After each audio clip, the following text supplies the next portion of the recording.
सुप्रभात बच्चों, प्रस्तुत है आज दिनांक 21/10/2020 का कार्यपत्रक। यह कार्यपत्रक हमारी पाठ्यपुस्तक क्षितिज भाग 2 के राम लक्ष्मण परशुराम संवाद नामक प्रसंग पर आधारित है। आज हम पाठ की पुनरावृत्ति करेंगे। प्रस्तुत पाठ के रचयिता गोस्वामी तुलसीदास जी हैं। बच्चों, पिछले कार्यपत्रक में आपने सूरदास के पद पाठ की पुनरावृत्ति की और इस तरह इस कार्यपत्रक के द्वारा आप राम लक्ष्मण परशुराम संवाद नामक पाठ की पुनरावृत्ति कर सकेंगे। तो चलिए आप पाठ के अभ्यास कार्य के महत्वपूर्ण प्रश्नों के उत्तर लिखते हैं। देखते हैं आज के प्रश्नोत्तर। पहला प्रश्न है कि परशुराम के क्रोध करने पर लक्ष्मण ने धनुष के टूट जाने के लिए कौन कौन से तर्क दिए। तो परशुराम के क्रोध करने पर लक्ष्मण ने कहा कि बचपन में हमने कितने ही धनुष तोड़े, परंतु आपने उन पर कभी क्रोध नहीं किया। इस विशेष धनुष से आपकी क्या ममता है? हमारी नज़र में तो सब धनुष एक समान होते हैं, फिर इस धनुष पर इतना हो हल्ला क्यों है? इस पुरानी धनुष को तोड़ने में हमें कोई लाभ या हानि नहीं होने वाली थी, और भैया राम ने तो इस धनुष को छुआ भी नहीं, यह अपने आप ही टूट गया। इसमें भैया राम का तो कोई दोष भी नहीं है। इस प्रकार के तर्क लक्ष्मण ने परशुराम जी को दिए। पढ़ते हैं अगला प्रश्न। परशुराम के क्रोध करने पर राम और लक्ष्मण की जो प्रतिक्रियाएं हुई, उनके आधार पर दोनों के स्वभाव की विशेषताएं लिखिए। तो राम और स्वभाव से अति कोमल और विनयशील है। उनके मन में बड़ों के प्रति अपार श्रद्धा और आदर है। वे गुरुजनों के सामने झुकना अपना धर्म समझते हैं। अत्यंत क्रोधी स्वभाव वाले परशुराम के क्रोधित होने पर भी वह धैर्यशील होने का परिचय देते हैं और स्वयं को उनका दास कहते हैं। इसी प्रकार वे अपनी विनम्रता से परशुराम का दिल जीत लेते हैं और उनके वचन अग्नि में जल के समान शीतलता प्रदान करते हैं। इसके विपरीत लक्ष्मण स्वभावतः बहुत जल्दी क्रोधित हो जाते हैं और उनके कड़वे वचनों से परशुराम का क्रोध और अधिक तीव्र हो जाता है। यहाँ तक कि सभा में उपस्थित लोग भी उनके व्यवहार को अनुचित कहने पर विवश हो जाते हैं। लक्ष्मण के वचन क्रोधाग्नि में भी घी के समान लगते हैं और लक्ष्मण वीर, साहसी और निडर हैं। वे परशुराम के क्रोध और फरसा लहराने से भी नहीं डरते और लक्ष्मण अपने बड़े भाई राम का आदर करते हैं। भाई पर जब भी कोई विपदा आती है तो वे स्वयं उसका सामना करने के लिए तैयार हो जाते हैं। लक्ष्मण राम से स्वभाव में एकदम विपरीत है। आइए पढ़ते हैं अब अगला प्रश्न।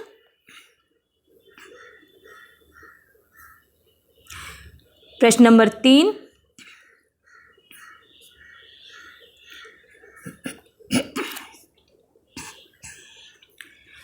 लक्ष्मण और परशुराम के संवाद का जो अंश आपको सबसे अच्छा लगा उसे अपने शब्दों में संवाद शैली में लिखे।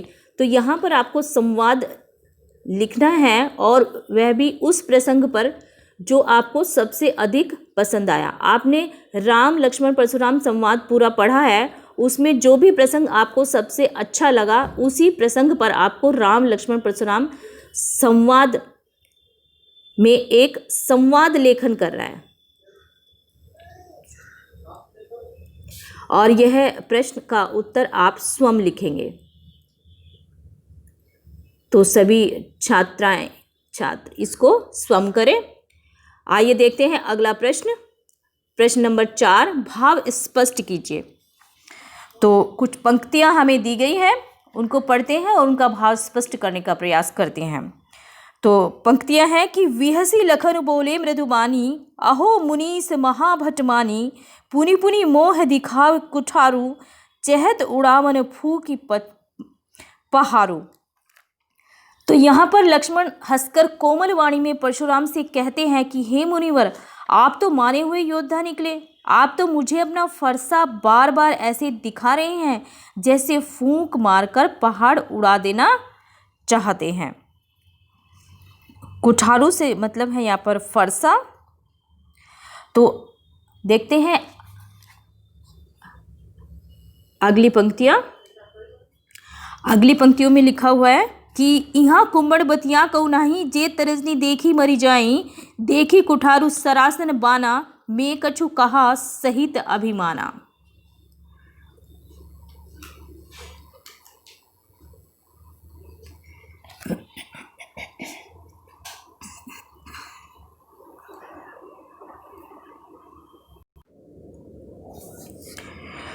तो परशुराम के झूठे अभिमान को कवि ने समाज में व्याप्त एक पुरानी कहावत के आधार पर स्पष्ट किया है कि समाज में पुरानी कहावत है कि कुम्हड़े के छोटे फल की और तर्जनी उंगली से संकेत कर देने मात्र से वह मर जाता है।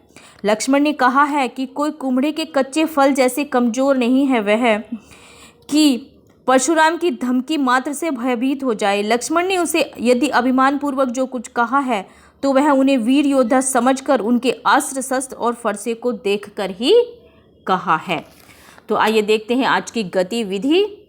तो आज की गतिविधि है कि दूसरों की क्षमताओं को कम करके नहीं आंकना चाहिए।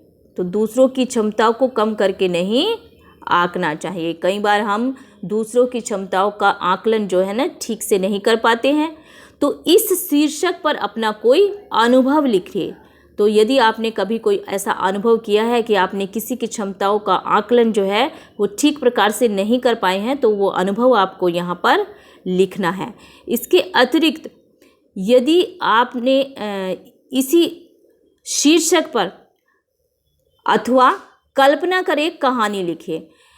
आप एक कहानी भी इसी शीर्षक पर लिख सकते हैं। यदि आपको कोई ऐसा अनुभव नहीं है तो कल्पना करके आप एक कहानी भी लिख सकते हैं। तो आप एक अनुभव भी लिख सकते हैं यहाँ पर या एक कहानी भी लिख सकते हैं। तो आपके पास यहाँ पर 2 ऑप्शन दिए गए हैं कि आप कहानी भी लिख सकते हैं और अनुभव भी लिख सकते हैं। तो जो भी आप लिखना चाहे वह आप यहाँ पर लिख सकते हैं। लेकिन उत्तर देते समय आप अवश्य लिखें कि आप यहाँ पर अपना अनुभव लिख रहे हैं या फिर आप यहाँ पर कहानी लिख रहे हैं, क्योंकि दोनों उत्तर में फ़र्क होता है। तो आप अवश्य मार्क करें कि आप अनुभव लिख रहे हैं या कहानी लिख रहे हैं। तो बच्चों, आशा है कि आपको आज का कार्यपत्रक अच्छे से समझ आ गया होगा। तो देखते हैं कोविड-19 के संदर्भ में आज हमको क्या संदेश प्राप्त हुआ है। तो कोविड-19 के विरुद्ध लड़ाई में सुरक्षित रहने के लिए मास्क पहने। तो जब भी आप घर से बाहर निकले तो 2 गज की दूरी और मास्क अवश्य पहने और कोविड-19 के जो भी नियम है उनका पालन अवश्य करें। स्वयं भी इन नियमों का पालन करें और अपने से जुड़े सभी लोगों को इन नियमों का पालन करने के लिए ज़रूर प्रेरित करें। तो आज के कार्यपत्रक में इतना ही। मैं मिलती हूँ आपको अगले कार्यपत्रक में। तब तक के लिए पढ़ते रहिए और स्वस्थ रहिए।